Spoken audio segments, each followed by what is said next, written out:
defensive end, Trevor Pryce, and Bruce Feldman from CBSSports.com. Let's get right into it. Guys, let me start you off with a tweet. This one comes from Jorge Rubio 25. Quote, if any team was ever going to come back from 3-1, it would be the Thunder, and if it was going to happen to a team, it would be the Heat. Bruce, first things first, let's not worry about game 6 and 7. Let's worry about game 5.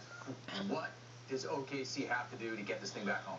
The biggest thing is they have to have two of their three guys who were not sharp the other night, especially James Harden and Kevin Durant, have to try to match the intensity and the aggressiveness that Russell Westbrook played.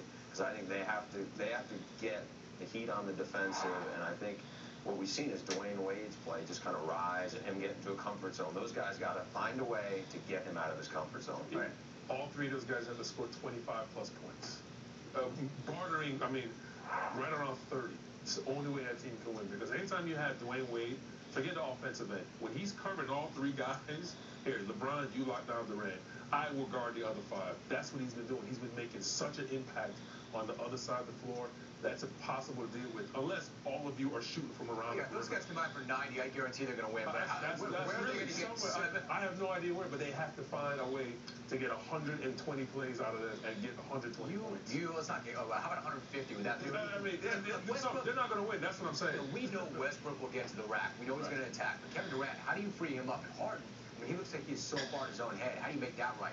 Well, I think that's the biggest issue there. I think Kevin Durant kind of got caught between an area of getting into foul trouble the other games and then almost becoming passive. We saw with him not going for rebounds. We saw him not getting the loose ball when Battier tipped it away in a key moment. I think the bigger issue is how does James Harden shake out of this slumber?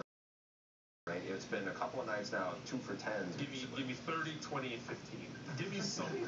Just said 120. They have to do something. They have to do something pretty dramatic because they're not going to win the game. Let me ask you something. I had this in the opening bullets, but you've got NHLers getting after LeBron, calling him out for the way he handled that cramp and everything else. You play in the NFL. Was he hamming it up, or did he show you something? Listen, everybody needs a Michael Jordan moment. A good Michael Jordan moment. I think that's his moment. 20 years from now, when the NBA TV is playing this game over again, and this is going to become folklore in some point of view from somebody else saying, look at he carried him off the court and his friends and his teammates, and now he came back in the game.